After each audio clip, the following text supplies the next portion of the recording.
পর্ব ৩ হাসপাতালের অভিশাপ। পুরো হাসপাতাল জুড়ে আতঙ্ক ছড়িয়ে পড়েছে।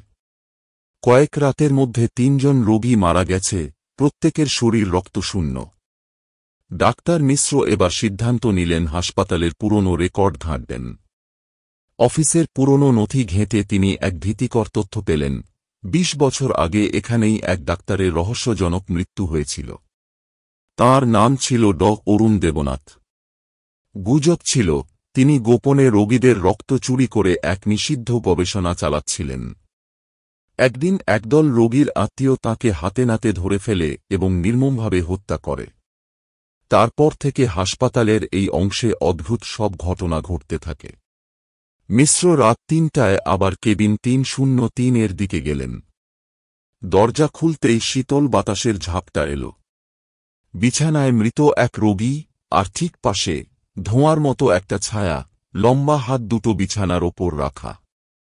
ধোঁয়াতে মুখটা আস্তে আস্তে মিশ্রের দিকে ঘুরল।